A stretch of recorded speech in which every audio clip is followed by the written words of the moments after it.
Welcome back to another episode of How Did They Grow? I created this podcast because I wanted you to learn how other coaches, freelancers, service providers, and course sellers are growing their business, landing 10 to 20 new clients every single month, paying them 50, 100, 200K months. See, if they've done it, you can too. And that's just the reality. And I want you to listen to these podcasts to understand what strategies are they using, what techniques are they exploring, because it's in these gems that you can apply it to your business and actually scale things up. When you're ready and you feel like you actually want to learn practical, proven methodologies, or even you want to hire a team that can build you a profitable personal brand, book in a chat with our team because we can guarantee you go viral and guarantee you get clients for your business. And welcome to the show, guys. This is the How Did They Grow podcast. And today we have on Brad Blazer. Brad, tell us a little bit about yourself. Hey, well, first of all, Mike, it's great to be here. I always love showing up on shows like this and sharing my knowledge with other people. You know, I've been on this journey basically for the last 35 years, where starting at the age of 21, and hopefully your listeners, if they're going to watch a video, can see that I'm a little bit older than that now with a gray beard. But I've got what I call a tremendous demonstrated capacity, where all I've done my entire professional career is one thing. I kind of refer to that one thing as my primary hard skill, and that is I've mastered the art of working with investors and raising capital. And so over the course of my career, I've raised well in excess of $2 billion with a B for projects of my own and projects of other companies that have hired me to work for them. And what I do today is I share my knowledge and I share my trainings with others that would like to learn this skill, because the biggest problem I believe most people have around the world is they're exchanging their time for money, meaning they go to a job every day. And a lot of people don't realize that the way to financial freedom and the way basically to move forward to create wealth and a legacy is to understand a couple key principles of success that the rich and wealthy have used for years. And that is to work with other investors so that you can buy business assets. You can invest in things like real estate that will give you the passive income, because obviously when you own real estate, the tenants pay rent, and obviously then as the landlord, you collect that rent. And if you own enough real estate, you can effectively retire yourself. And so that's what we do. We show people basically how to buy business assets so that they don't have to exchange their time for money. And the best part about it is we get to use OPM, other people's money. So that's what I do. And then I also have a real estate investment company called Crescendo Capital Group with my two partners. And, we raise money. So I practice what I preach. And today we have about 850 apartments, rentals that, do pretty nicely both by us and also the investors that we work with. And so that's a little bit about myself and kind of what we're doing today. Amazing. Let's wind it back a little. You said that this whole thing started for you at 21. How does someone 21 years of age get into working with investors? How does that work? Sure. Yeah, it's an interesting story, Mike. So I was actually going to school at university to become an architect. And while I was a student, I just responded to a local ad in the newspaper. And it was a company locally that was looking to hire some salespeople to their team. And I went in, I was 21. And, the CEO, the founder of the company, kind of took a liking to me. I was this little cocky, confident kid that didn't know any better. And he said, look, Brad, if you can come in between your classwork and, after school, we'll teach you a skill. And that skill is how to get on the telephone and how to contact, wealthy people, how to build trust, how to develop a relationship. And so, after I went through the training, got on the phone and started working. And, here I was very successful. I was very good at building relationships with people and, working about, 12 to 15 hours a week. I was making close to six figures. And so I kind of said to myself, well, Jesus Christ, why am I going to college to graduate and get a degree and, make 60, 70,000 a year when I'm making over six figures? I'm only working 12 to 15 hours. It's kind of part-time. Wonder what I could be doing if I did this full-time and put in a full 40-hour work. And so unbeknownst to my parents, just one day I quit school and doubled down, invested in myself. And then went to work for a second oil company doing exactly the same thing, learned the business. And then at the age of 23, I took $10,000 that I had saved and printed up some letterhead, got some business cards, and launched my own business. And launched an oil company and hired a team around me, an attorney, or you call them an esquire. We got a CPA, an accountant, and hired a small sales team. And slowly over many years, we built it up to a pretty nice sized small oil company with about 35 employees on our payroll. And we were drilling for oil and natural gas in places like Texas and Oklahoma, Louisiana, here in the United States. And so that's really where I learned how to raise capital. I had a necessity. I had a company that was dependent on that capital to go out and do what we did. And then, when I decided to exit and leave the industry, I realized that one skill that I really mastered was a skill that many businesses need around the world. They need access to capital. I don't care what business you're in.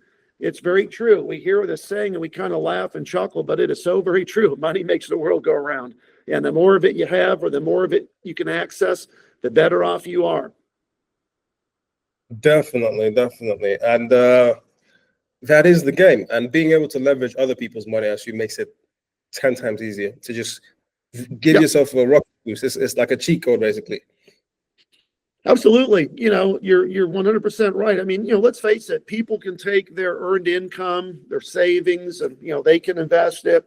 But once you learn how to raise capital and you learn how to pool investor capital to go out and buy a large property or buy a business, that's a game changer. For most people, even just raising a few $100,000 can dramatically change their life, because they don't think about this. But, if you buy a flat and, you sell it 3 to 5 years and you double your money and you share the profits with the investors that contributed to capital, you could easily walk away with 100,000, 200,000 or more.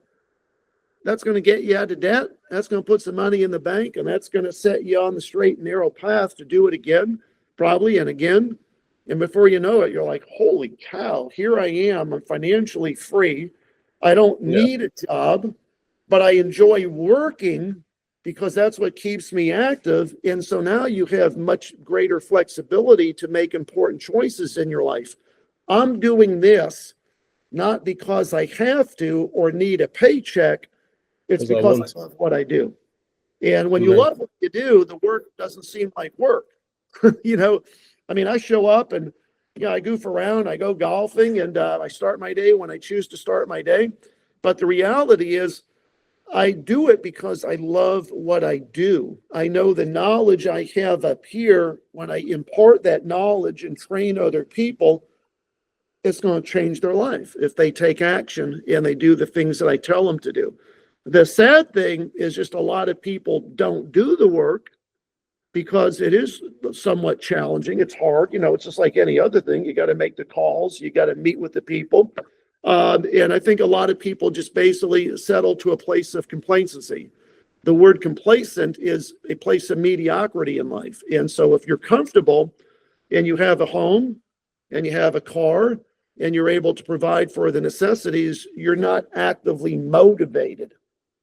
And so I'm a big believer that internally we have this thing, it's kind of like a gear that could be operating at a much higher level.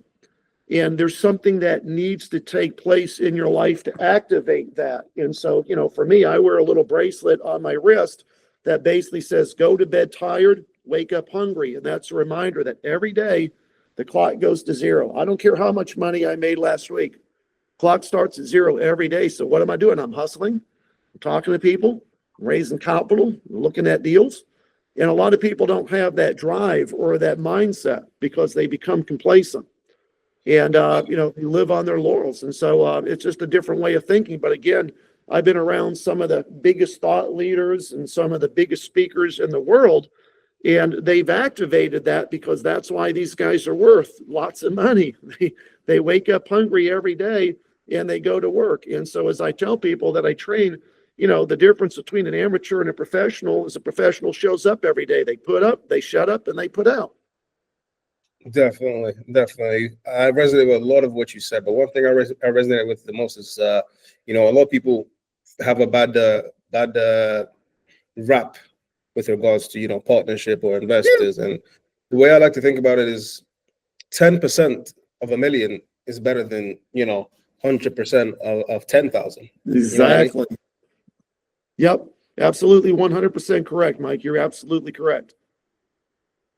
So I think a lot of people, it's scary, you're giving away equity, but think about it. Elon Musk probably doesn't own 100% of Yeah, of Tesla. course you know? not. He owns a very small That's- portion nowadays, but he's still worth trillions of dollars, billions of dollars, because Tesla is one of the most valuable companies in the world. But he has shareholders. He has people that he reports to, a board of directors. Yeah, absolutely. Exactly. So I think, as you said in the beginning, there's an information gap between the rich and the poor. And the rich Yes. understand this. The poor don't. Right. The poor don't. They think I'm giving away my money. Why would I give away my money, my business? But it's like there's a reason you are where you are, and you're gonna remain where you are. You know what I'm saying? Exactly. Correct. Yep, exactly. So what would you say is like kind of the most important thing, let me just ask you this. Let me ask you this. Kind of see me like, okay, I'm your mentee or my mentor, right? Mhm. What is a mindset shift that I need to have in order to go from 10K to, let's just say 50K? What, Yep. what, what do I need to start thinking about differently? Or even maybe 1K to 10K?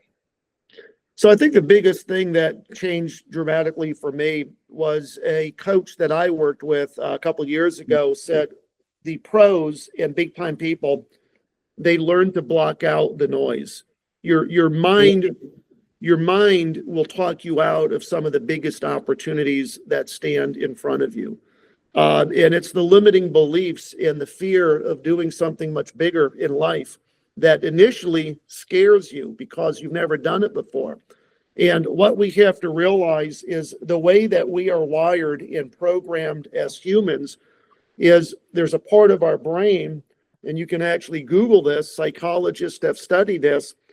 What it does is it keeps us alive. It's called the reptilian brain, and that's where basically the endorphins and the adrenaline kicks in because its job is to keep you alive. And so its tendency is to always back away and retreat from anything that is real or anything that is fearful in the mind. And there's a big difference between fear and danger. And I tell people, fear is nothing more than a thought. Danger is real. You don't want to go swimming with great white sharks. That's dangerous as hell.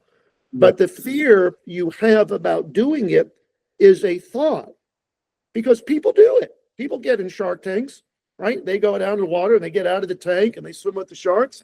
So if you have to learn to overcome your fears, and if the fear is a thought or the limiting belief is a thought, you have to just block it out and just say, my mind is playing tricks on me. I can do this. And then you just commit.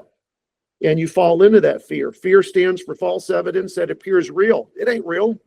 You just got to overcome the fear, and then you got to commit and take action. And when you do, the solution will always present itself. You'll figure stuff out as you move forward and commit to doing something. The biggest way to get unstuck or to get out of a place of indecision is to take an action and just start doing something. And so I think that that's the best advice I can give to anybody is if you've got a dream of doing something big, if you've been dwelling on a thought like, man, I want to get in real estate, and you've had that thought for 6 months, then just get into it. Quit thinking about it. Quit dabbling. Start playing in the big leagues instead of majoring in the minors. And I think that's the best advice that I give to people is you just got to just basically move forward and commit on your goals rather than dwelling on it, because a lot of people are liable of what I call randomness in motion.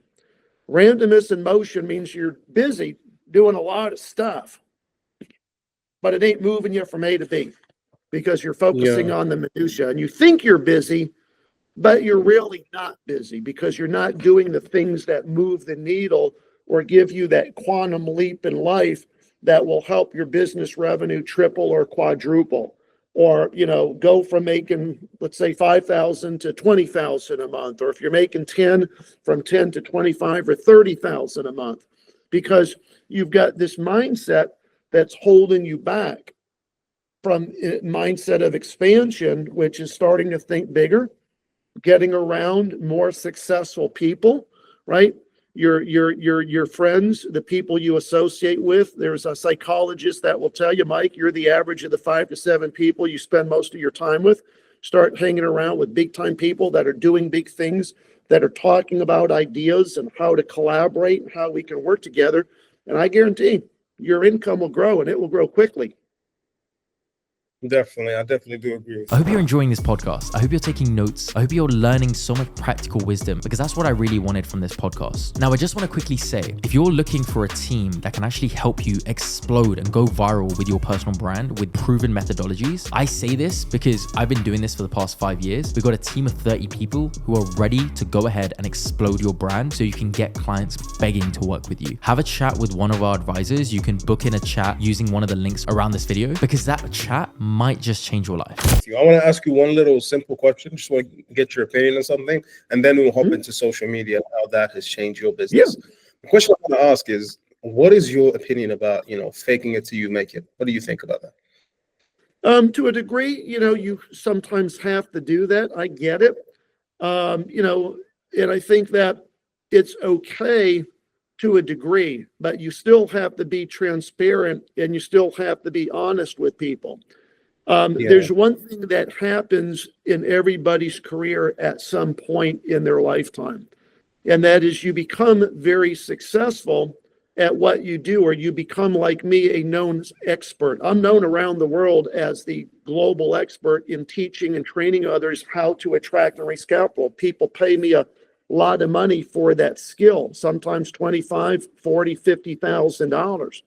And I sat back about 2 years ago, and I had what they call imposter syndrome. Like, man, am I really that good? Like, holy shit, people are paying me $40,000 just for me to teach them this primary skill. But what I started learning from some of the biggest speakers like the Tony Robbins and the Ed Milet's and all these people that are worth hundreds of millions that are able to say, hey, spend an hour with me. Just that hour alone is $10,000, and people pay for that because they are the Tony Robbins, or they are the expert, and they're known. And I said to myself, okay, well, if they're getting paid and I'm getting paid, the world or the universe is a reflection on me. And so I got over the imposter syndrome, and I realized, okay, I am the GOAT at this. I am the greatest of all time. But I think that, you start doubting yourself, and you start asking yourself internally those questions that will hold you down temporarily. But once you acknowledge that you are an expert, or that you can command these fees or these prices, that's where the dramatic change now takes place. Because then when people call you and say, hey, can I get on a Zoom with you and, get a Zoom for an hour? What does that look like? I'm like, it's $5,000 for the hour. That's more than attorneys make. I don't know many attorneys on Wall Street that charge $5,000 an hour. I do, but I change people's lives as a result of that. And people sometimes pay me, sometimes they don't. The choice is theirs. But see, the great thing about being a business owner and an entrepreneur is nobody else tells me how much I get paid. I'm the one that makes that decision. Definitely. Amazing. That's definitely the most important thing about entrepreneurship. It gives you autonomy. I would love to go into that, but I think let's kind of get into the social media aspect of things. How much of a role has social media been in your business, and how early or how soon did you tap into the social media aspect business-wise? Well, I mean, when I started my oil company and I started, my business, social media didn't even exist. We didn't even have the internet back in the 80s or early 90s. The internet's a fairly recent thing that obviously has evolved over many years, but now, of course, we got social media. When I started doing this and started becoming an author and started speaking and getting on radio shows and being on podcasts, it was a game changer. And the reason that it is an absolute game changer is I'm of the belief that once you become a known commodity in the world, your life changes. People now call me. I'm not chasing or pursuing them. And so it is the thing that flips the switch. And I tell people, if you can learn how to leverage your reputational capital you can use that reputational capital to raise millions of dollars. And I'm actually doing a live event in Nashville, Tennessee on this very subject with one of the best coaches on the planet, my good friend, Coach Michael Burt, on reputational capital and leveraging that to raise real capital, money from people. Well, how do we do that? We write books. We get on podcasts. We get interviewed on radio stations and television shows. We host our own podcast. And now people are calling us saying, hey, Brad, I heard you talking about your fund on Mike's podcast, and I'd like to learn more. Well, that's an easy close because now they're pursuing me. I'm not chasing them. The other thing, of course, is that the ability to build a list or to, make an offer to people via a live stream or just from social media, come to my boot camp, join me on my webinar. It's a game changer. There's no doubt about it. And so when you look at people that have leveraged social media and really understand what marketing's all about, like Alex Hormozi, Grant Cardone, right? All these big time people that are making tens of millions of dollars, it's the exposure and to be able to take what was perhaps a local business and I'll turn it into a global business. Like when I started my company a couple of years ago, I hired a coach and I said to him, man, I want to be the biggest, best coach in the state of Texas. He said, you're thinking too small. He said, man, you want to beam your message up to Mars, and if they have ears up there, they'll pay you too. And I started thinking globally. And I'm like, okay, well, how do I get clients in Australia, New Zealand, and England, where you are, in the UAE, and Canada, and Latin America? He said, the only way to do that is through social media. Now I got clients in 28 countries around the world. Amazing. Kind of share with our audience, what is your strategy? How do you leverage it? We were speaking before we start recording about you do a lot of paid ads. Do you also do organic content like, the likes of Hormozi and them? And what is your strategy? Kind of break that out for us. Yeah, so we do a lot of organic content. We host live events, which are webinars. And so obviously we broadcast the webinar through sponsored ads on Facebook and Instagram, the Meta platform. We also, of course, are active on LinkedIn and also, of course, on TikTok. But mostly it's Facebook, Instagram, and LinkedIn. And I post daily. I work with 3 different agencies. So one agency creates all my content. So all of my reels, all of my stories, everything you see daily on my post, Facebook, Instagram, that's a company. So I don't have to do that. They just send it to me Friday, boom, approved, done. Then I have another company that does all my email marketing. But we use the social media platforms to build a business, but I also use it to raise capital. See, I talk about what I do. And when people basically click a link, they join me for a webinar or they come to one of my live events. We just did a live event here in Houston last night called Cool Nights with Wealthy People. Learn the secrets of the wealthy, how to create passive income. We had 42 people that registered. About 28 showed up, but we'll follow up with each and every person that registered. We're doing another one in 2 weeks, but you see how I'm creating activity for myself. Now I got 42 potential investors just from that one event. That one event, maybe I'll raise $1 million, $2, $3 million. And then boom, I do another event.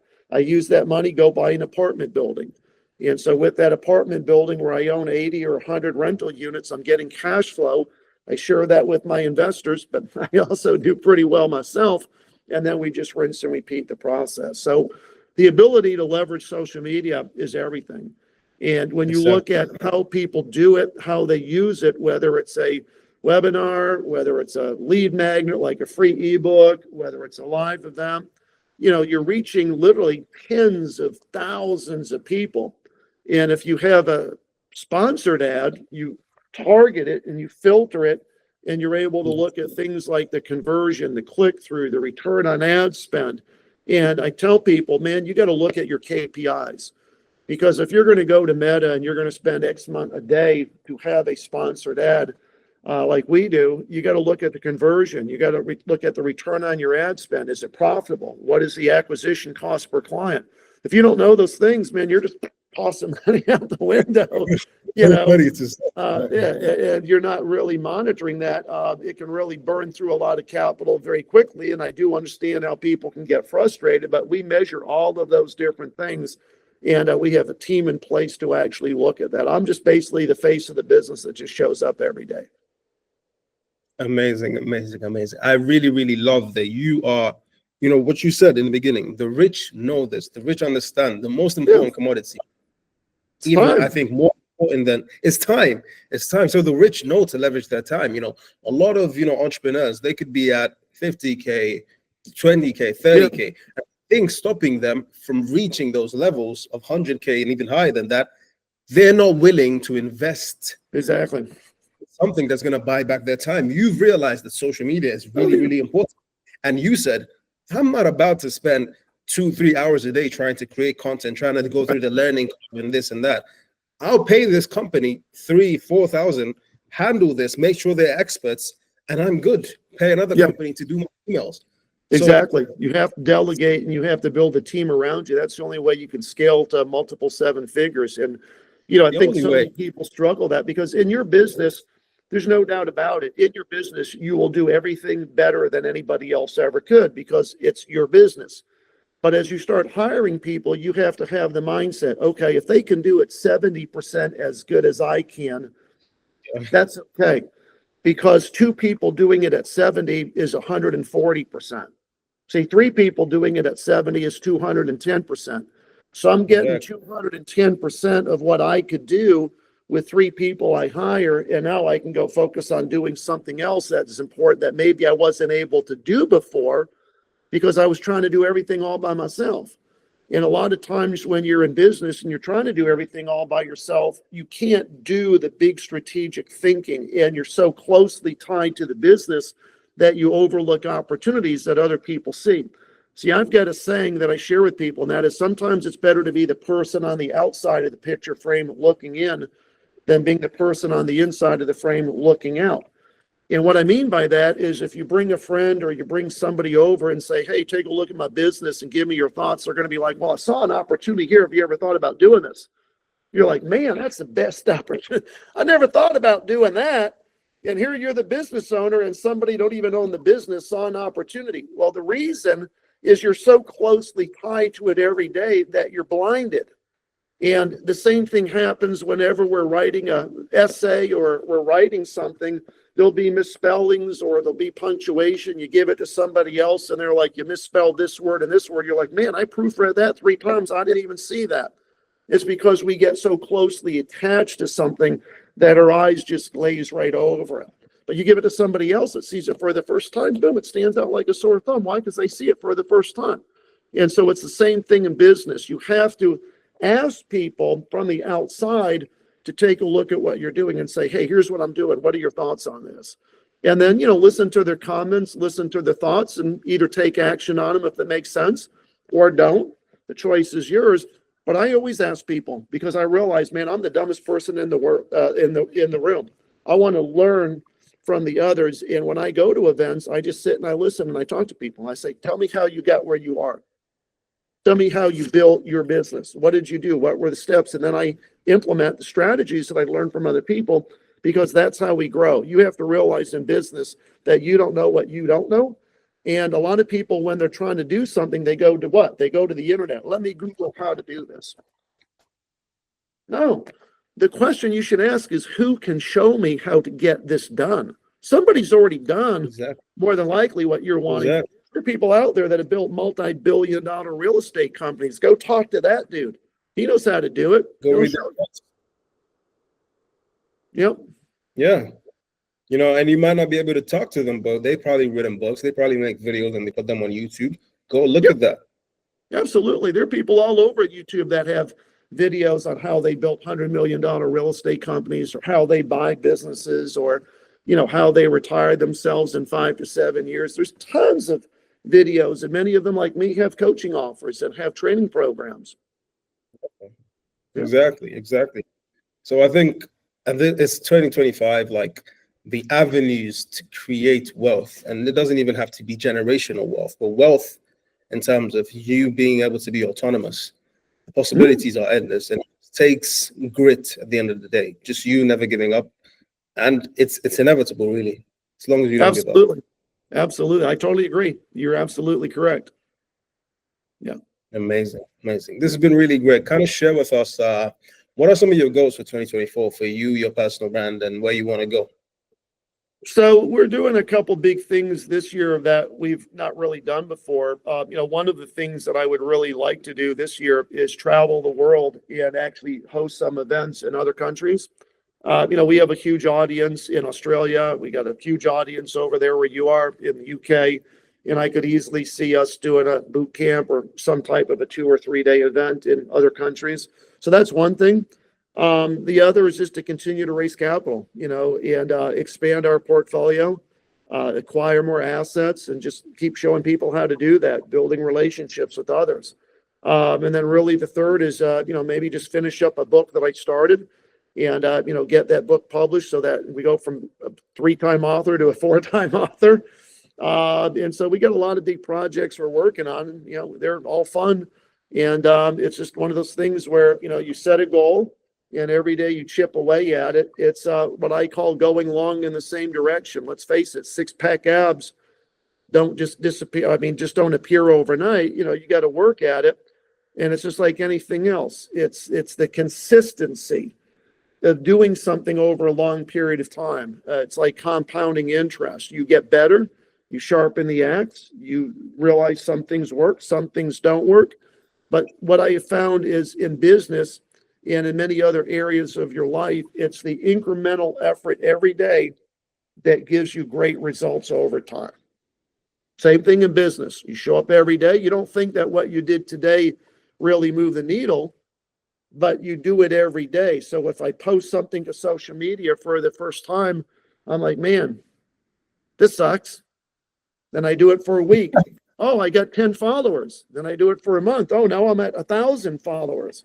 And I do it for a year. Now I got 20,000 followers. You see, it's the incremental effort of just not giving up every day that will continue to compound over long periods of time. And that's how you build a business. You just don't show up and say, voila, I'm running a $5 million company. There's a lot of work and a lot of grit that goes into that. But you just got to stay with it. You cannot get frustrated. Remember, you will always lose and you'll always basically quit when you throw in the towel. If something doesn't work, it's a learning lesson. The most famous people and some of the wealthiest will tell you, I failed 1,000 times in getting where I am.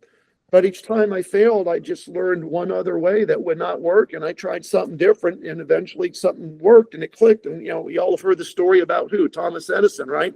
Who invented the light bulb. He tried 1,000 times with different filaments and different things that didn't work. Or here in the United States, a story about Colonel Sanders, Kentucky Fried Chicken, went out trying to sell that recipe, knocked a bunch of doors. But finally, it worked because he was consistent. He showed up and he never gave up on that dream. Exactly. Grit. At the end of the day, Yes. there's a saying, the grind, I'm sure you're familiar with that terminology. The grind has no other option than to pay off. You just have to keep knocking. That is correct. Yes. Amazing. Yeah. This has been really amazing, Brad. This has been really amazing. Let me kind of ask you, what is one thing you wish I asked you, or one thing you wish we spoke about on this podcast? One thing, just because of where you're located over there in the UK, which is a pretty cool topic that a lot of people just don't know about me here in the United States because we don't live in a country where nobility is recognized. But I was knighted 2 years ago. And so you're actually interviewing His Excellency Sir Bradford Blazer, not just Brad Blazer. And that's something that was pretty cool that happened in February 2022. And at the knighting investiture, I was knighted alongside some pretty amazing people like Paul Abdul and Tony Braxton and Ray Parker Jr. and some big leaders in business for their accomplishments and some professional athletes for their sports accomplishments. So, over there in England, of course, you have nobles like lords and dukes and, of course, knights and dames. And so I just wanted to share that with your audience over there in London that today Mike had the pleasure of interviewing His Excellency Sir Bradford Blazer. Do I say Your Excellency or His Excellency? Which one do I say? No, I mean, the actual official title of a knight is His Excellency, Sir, and then your name, Bradford Blazer. To a lady, it really depends on their age. You're either a lady in waiting for a younger gal or a younger girl, or you're obviously a dame if you're older. And so in nobility, the titles for women are a little bit different. It's either lady or a dame, but for men, it's always a knight, which is sir. So Sir Brad, Sir Richard Branson, Sir John, Sir Anthony Hopkins. Yeah. Amazing, sir. Amazing, sir. This has been really, really amazing. And hopefully we can have you on some other time, Brad. Yeah, I'd love to. Yeah, absolutely. For your followers, if they'd like to connect, just Google my name, Bradford Blazar, Blazar. There's no E's, it's all A's. And I will light up on your screen, whether it's your phone or your laptop, like a telephone pole. Just you'll see, all kinds of stuff, Zoom, podcast episodes, Instagram, LinkedIn, Facebook. But on Instagram, just look for the blue check. And if you find the blue check by my name, Brad Blazar, it's me. Just shoot me a DM and we'll connect. And I'll get you with a member of my team and we'll see what we can do to help you out, get you unstuck, and put you on a path to teaching you how to attract and how to raise capital. So, Mike, thank you so much for being a great host today. I've really enjoyed my time with you. Amazing, brother. Amazing, sir. Amazing, sir. Amazing, sir. This is really amazing. People can find you on Instagram at Brad Blazar, the one with the blue tick. And this is really amazing. Hopefully we can have you on some other time. Thanks so much. Take care. I really hope you enjoyed this podcast. I want you to go away and execute everything there is that you've learned. Now, one thing I will say is if you're in a position where you're ready to actually take things to another level, you want structured, clear guidance, you want a team that can actually help accelerate you, book in a chat with our advisors. Why? We can blow up your personal brand to attract clients begging to work with you. All you got to do is book in a chat with our advisors and we can help make it happen. Sound fair enough?